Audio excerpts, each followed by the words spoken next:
အခုလိုအချိန်ရတဲ့ edit ကိုဘယ်လိုလုပ်ရမလဲဆိုတာကိုကျွန်တော်ဒီဗီဒီယိုလေးမှာအစားဆုံးရှင်းပြပေးမယ်ဗျာကျွန်တော်ရဲ့အကောင့်လေးကိုလည်း follow လုပ်ခဲ့ဖို့မမေ့နဲ့အောင်เนาะကဲဒါဆိုရင်စလိုက်အောင်ဒီအချိန်ရတဲ့ edit ကိုဘယ်လိုလုပ်ရမလဲဆိုတာကိုကျွန်တော်ပြောပြပေးမယ်ဗျာဒီကိုယ့်ရဲ့ edit ကအချိန်စရမယ့်နေရာမှာလို့ပြီးတစ်ချက်ချမယ်ဗျာပြီးရင်ဒီကိုယ့်ရဲ့ edit ကအချိန်ရလို့ပြီးသွားတဲ့နေရာမှာပြီးတစ်ချက်ထပ်ချပေးမယ်ဗျာဒီလိုမျိုးပြီးချပေးရမယ်ဗျာဒါ brother ကိုနားမလည်မှာဆိုလို့ဗျာကျွန်တော်ဒီတိုင်းပြောလိုက်အားကြောင့်ကျွန်တော်ဥပမာပြတာဗျာကဲဒါဆိုရင်ဘယ်လိုလုပ်ရမလဲတွားကြည့်လိုက်ကြအောင်ဗျာ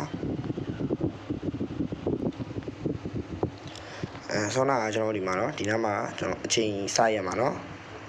ပြီးရင်ဒီနားမှာကျွန်တော်ပြီးဆုံးမဲ့နေရာမှာပြီးတစ်ချက်ချလာရဗျာဒါဆိုရင်ကျွန်တော်ဒီအပေါင်းလေးကိုတစ်ချက်နှိပ်ပြီးလိုက်ဗျာနှိပ်ပြီးပြီးသွားပြီဆိုရင်ဒီမှာဒီအဝိုင်းလေးကိုရွေးလိုက်ဗျာရွေးပြီးသွားပြီဆိုရင်ဒီအနောက်ကဒီဘီလေးကိုသွား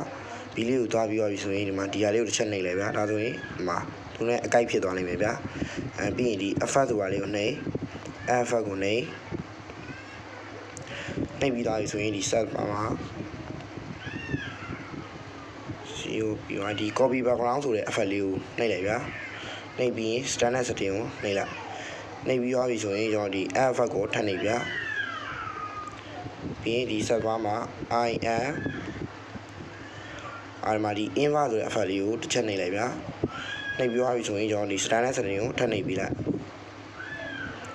ဒါဆိုရင်ဒီလိုဖြစ်သွားလိမ့်မယ်ဗျာကျွန်တော်ဒီဥစ္စာကိုဘယ်လိုလုပ်ရမလဲဆိုတော့ဒီအရှိကိုသွားသွားရင်ဒီမူအော်ထော်စပေါင်းလေးကိုဝင်ပြီးသွားရင်ကျွန်တော်ဒီချဲ့တဲ့ဟာလေးကိုတစ်ချက်ရွှေ့လိုက်ဗျာရွှေ့သွားရင်အားလေးနဲ့ချဲ့ပေးရမယ်ကျွန်တော်ဒီနားလောက်မှာပေါ့ဒီနားလောက်မှာချဲ့မယ်ပေါ့အခုဒီနားလောက်မှာချဲ့လိုက်ပြီဗျာချဲ့လိုက်ဒီဖုံးနဲ့ဒီချဲ့လိုက်ဗျာချဲ့ပြီးသွားပြီဆိုရင်ကျွန်တော်ဒီနားလောက်မှာပြန်လာမယ်လာပြီးသွားပြီဆိုရင်ပြီးတစ်ချက်ချမယ်ပြီးဒီနောက်ဆုံးပြီးကိုသွားမယ်မူလနေရာတိုင်းမူလနေရာတော့မဟုတ်ပဲဗျာနည်းနည်းကြီးလေးတော့အဲ့လိုပြန်ထားလိုက်မယ်ဗျာနည်းနည်းတော့ကြီးလေးပြန်ထားလိုက်ဗျာထားပြီးသွားပြီဆိုရင်ကျွန်တော်ပုံတစ်ပုံလိုရတယ်ဗျာဒီရဲ့ style ပုံများသေးလားကျွန်တော်မှာဗျာဒီမှာ DOS style ပုံပါဗျာbackground လေးဖျောက်ပြီးသွားပြီတကယ်လို့ brother တို့မရှာတတ်ဘူးဆိုရင်ကျွန်တော်ရဲ့ဒီ bio က Telegram မှာကျွန်တော်ချထားပေးမယ်ဗျာကျွန်တော်အဲ့ background ဖျောက်ထားတဲ့ပုံလေးကိုယူလိုက်မယ်ဗျာယူပြီးသွားပြီဆိုရင်သူ့ရဲ့ဒီနောက်ပြီးကိုသွားပြီးဒီဟာလေးကိုနှိပ်ပေးလိုက်ဗျာဒါဆိုရင်သူကဒီလိုပုံစံဖြစ်သွားပြီဗျာ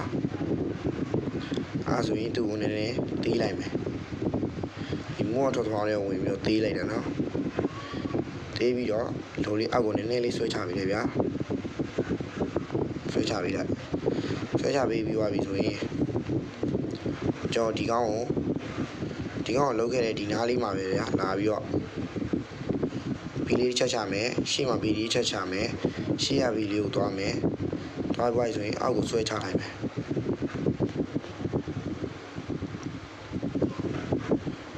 ပြီးရင်ကျွန်တော်ဒီနားလောက်မှာပေါ့ပြီးဒီချက်ချမယ်ပြီးရင်ဒီနောက်ဆုံးအဖီကိုသွားမယ်သွားပြီးဆိုရင်အောက်ကိုပြန်ဆွဲချလိုက်မယ်ဗျာကျွန်တော်ဒီအလဲအဖီမှာဘာမှမလုပ်ဒီလေကဒီ key frame တွေမှာဘာမှမလုပ်ဘူးเนาะဒီအနောက်က key frame မှာ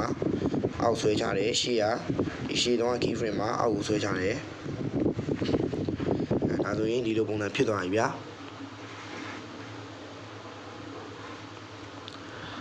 ဒီကောင်လေးကိုလှုပ်အောင်လို့ဘယ်လိုလုပ်ရမလဲဆိုတာကျွန်တော်ပြောပြပေးမယ်ဗျာဒီအဲ့ဒါလေးကိုနှိပ်လိုက်ဗျာနှိပ်ပြီးရင်ဒီ effect ကိုနှိပ်effect ကိုနှိပ်ဒီ band ဆိုတဲ့ effect ဗျာအဲ့မှာ band ဆိုတဲ့ effect တွေ့ပြီးအဲ့ဒါလေးကိုတစ်ချက်နှိပ်လိုက်အဲ့ဒါဒီကိုနှိပ်ပြီးရင်ဒီရှေ့ဆုံးမှာ0 degree ထားပြီး4ခုလောက်ပဲလုပ်ပေါ့ဗျာဒီတန်းလောက်မှာ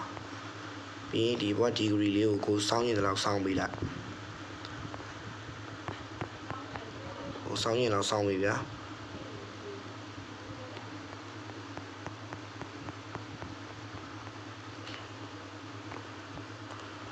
ပြီးရင်နောက်ဆုံးမှာလည်းသွားပြီးစောင်းရင်တော့စောင်းပေးလိုက်ဒါဆိုရင်ဒီလိုလေးဖြစ်သွားလိမ့်မယ်ဗျာ